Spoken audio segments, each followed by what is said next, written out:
Hi guys, just a very quick rundown on episode 2. Just rewatched it, and I think for me this is the darkest of the 3 Dracula episodes by far. Even though Dracula himself warns us, via Sister Agatha, not to get too attached, I think it's very different when we watch character after character die after we have learned a little bit about their backstory. I am not sure which one is the most upsetting for you. For me, are actually a few ties. But before that, I want to talk about an interesting thing they really emphasize in episode 2. They take a pretty dark spin on the whole "you are what you eat" trope. If we had found out earlier that Dracula is very interested in going to England because it's full of sophisticated, smart people, and he wants to be like them, we see that exaggerated here. When he bites and kills a German, suddenly he speaks fluent German with a beautiful accent. He wants to taste Dr. Shawarma because he wants to understand more about science and scientific thinking. So when we see some of those kinds of patterns, it emphasizes that Dracula is not a typical predator. Instead, he is quite deliberate in his quarry, as we see with the fact that he has taken his time with Sister Agatha. I think there are a couple of different reasons for that, and it's worth examining them. First, she is a worthy adversary. I think you see it in the opening sequences when they're quite literally playing chess. She would beat him if he played fair. Of course, he won't.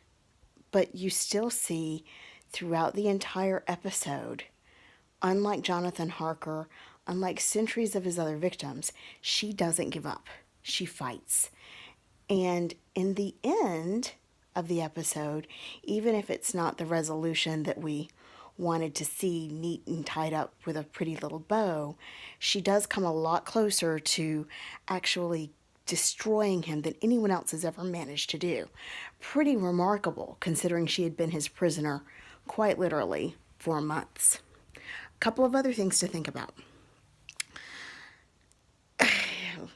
In terms of his choices of victims, we need to ponder he actually did more than just take advantage of who was on board.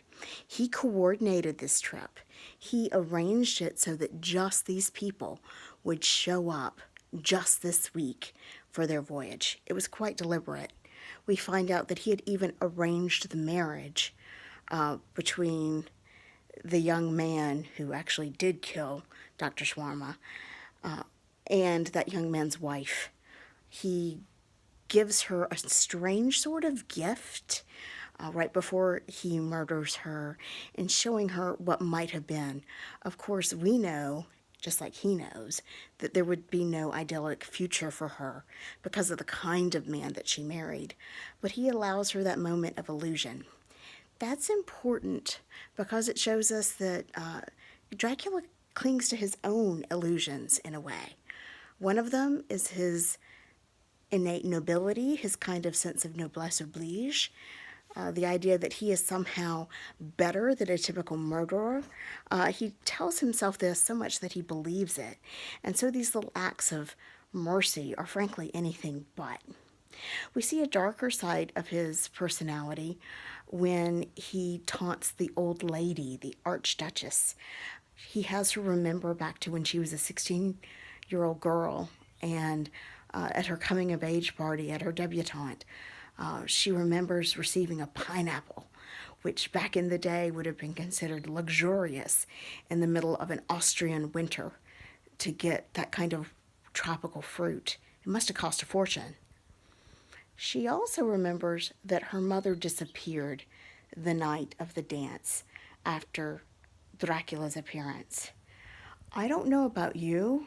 I thought it was at least a 9 on the creep-tastic feature and spectrum when we realize that Dracula killed her mother decades and decades earlier and then followed up with this woman just for a kind of creepy psychotic cycle. But he does. We see all of that. I thought that the treatment of Dr. Shawarma's daughter, who you remember was mute and deaf, was fascinating. I thought that she showed an extraordinary amount of self control to be able to drink the poison and to off herself before the vampire could get hands on her. She knew exactly what was coming. She had seen him feed, after all. And so we've been told that she was smart, that she was clever. We see exactly what a clever person does when they have the chance. I want us to also take just a couple of minutes to think about the young sailor who lied about his identity to get off to sea. Pyotr is an interesting character. Like so many aboard, he's desperate to kind of recreate himself, to make himself anew, and of course that's just what Dracula wants as well. I don't think it's any accident that he is one of our two survivors. I think if our big happy cook is a force for positivity and hope throughout the whole thing, I think when we look at Pyotr, we see a kind of person who is stripped of their innocence from the very beginning. And I think, again, that's very deliberate on the writer's part. We're supposed to see all that is stripped away, whether it is loyalty to the captain, whether it is the innocence of a young sailor, whether it is the hope of a doctor that he and his daughter can have a new life in England. This is a pretty brutal episode that's about all kinds of loss. And of course, we lose Sister Agatha. Not before she's darn effective. She manages to rise up from her deathbed, to rally the troops, to organize everyone, to save a number of those on board. And if the captain hadn't gone back to look for her, he would have been spared too, of course, right? There's the strange sort of tension. I'm not sure what I make of it. It's almost a romantic tension between Sister Agatha and that captain. To me, that almost got in the way and seemed a little unnecessary and clunky, but maybe that's because I'm a cynic. I don't know. But I do think that there was a sort of understanding between them about what really mattered and about how necessary it was to stop an evil when you saw it. Couple of things about the final scenes between Sister Agatha and Dracula. She understands that one of the great tricks, whether you're fighting a vampire or you find yourself in a James Bond movie, is to keep the villain talking. If you can get the bad guy talking, then you can distract them, because there is a certain amount of arrogance and hubris involved with this kind of evil and this kind of villainy. She takes full advantage of that. But I think there's something else. She begins to figure something out about Dracula.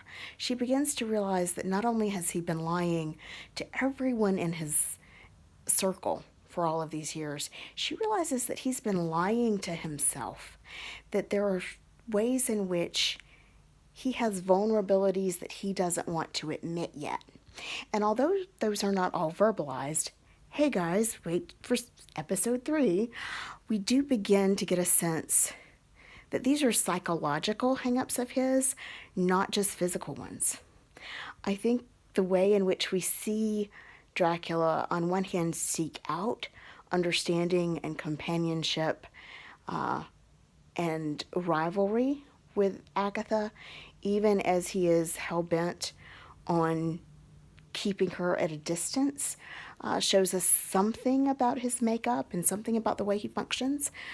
But again, keep watching to see what they do with him as they bring it to resolution in episode 3. Now, to me, episode 2 is the darkest. It's certainly the most violent. There are a few important storylines ahead, so I'll be doing a video on episode 3 later tonight or tomorrow after I have a chance to rewatch it.